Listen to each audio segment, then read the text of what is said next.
Hello everyone, my name is Mikeisha Brannock. I'm a registered dietitian nutritionist with Sound Dietitians.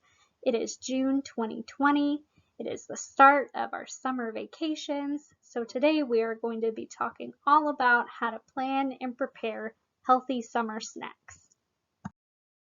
Today's presentation will be in two parts.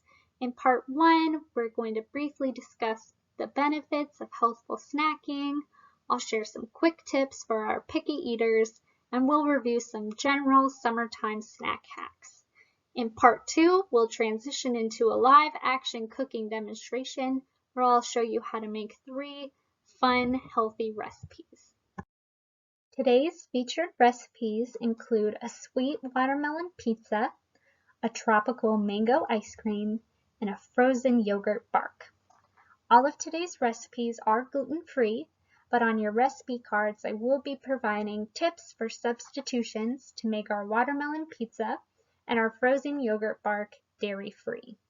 I'm really excited about the cooking demonstration. I think we'll have a lot of fun, but for now, let's jump into our discussion.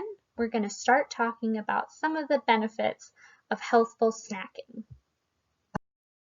Healthy snacks can help cover the gaps. There are many factors that can impact how much your child eats at a mealtime. One of the biggest barriers to intake is, of course, picky eating. We all know picky eaters. It's extremely common between the ages of 2 to 5. We're going to talk a lot more about tips for working with picky eaters in the next slide.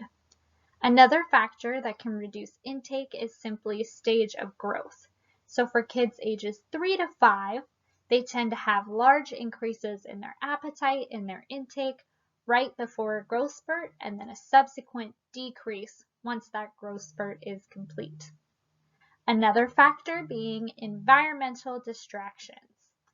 One of the biggest distractions during the summer is playtime. So if you're eating at the beach, at the park, you may find that your children can't quite concentrate on their meals or their snacks because they simply just want to be out in the sun playing.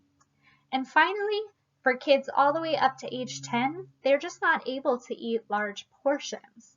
So offering balanced snacks between meals can help children meet their daily nutrient needs by providing them with lots of opportunities to eat nutrient-rich foods throughout the day.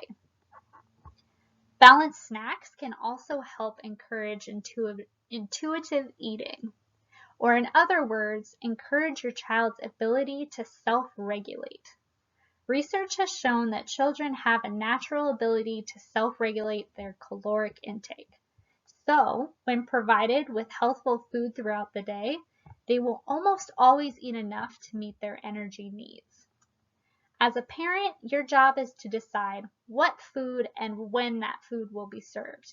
The role of the child is simply to decide if and how much they will eat.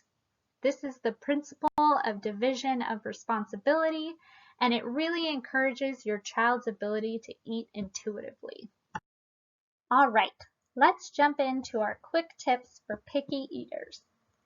Tip number 1. Have your child help you prepare meals and snacks. One of the reasons picky eating is so prominent, especially for preschoolers, is that they have a strong dislike of things that are unfamiliar to them. Having your child help you in the kitchen is a great way to give them hands-on experience with foods that they may not be comfortable with. This process not only helps them become more familiar with foods, it also helps them be more excited to try those foods out. Tip number 2, offer choices at meals and snacks.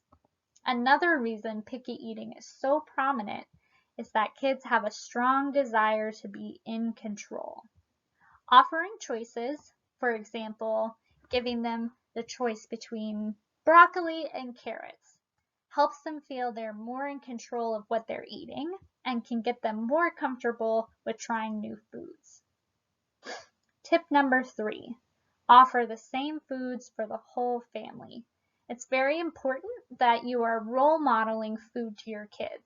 They're going to be more likely to try something if they see that you and your family are also eating and enjoying that food. Tip number 4, start with small portions.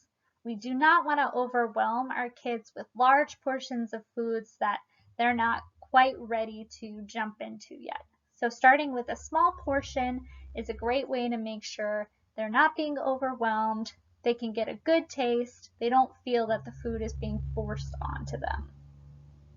Tip number 5, offer new foods first. This is important because if your child is already full by the time you offer them a new food, they're going to be a lot less likely to want to eat it. And finally, tip number 6, be patient. New foods take time, and it takes a lot of time. It may take kids up to 12 times of trying a new food to become comfortable with it. So try to relax in this process. We're generally not going to change overnight, but following these tips is going to be a good way to make sure your child is really becoming comfortable with new foods. Okay, so transitioning into our summertime snack hacks, how to build a better snack.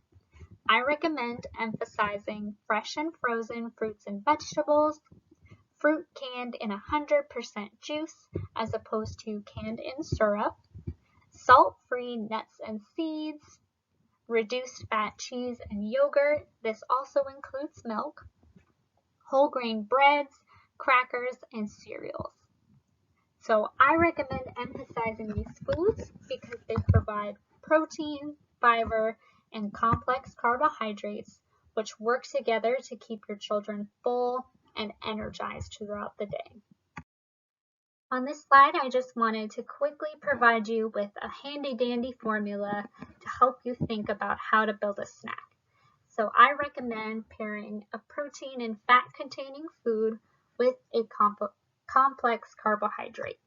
Our protein and fat-containing foods being nuts, seeds, yogurt, cheese, beans, and tofu, and our complex carbohydrates being fruits, vegetables, and whole grains.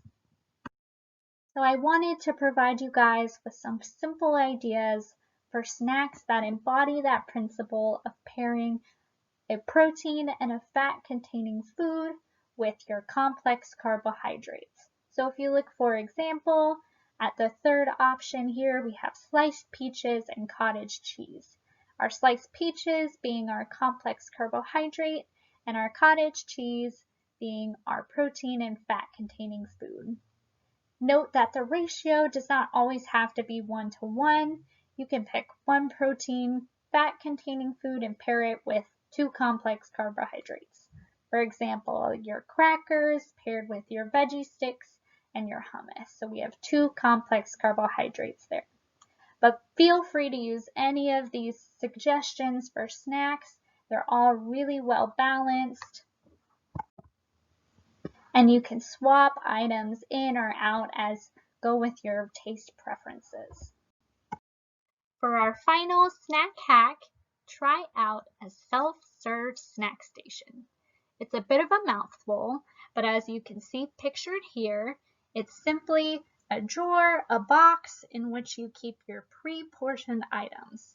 So there are sort of 2 ways you can do this. At the beginning of the week, you can take some of your favorite snacks and put them into snack-size Ziploc bags.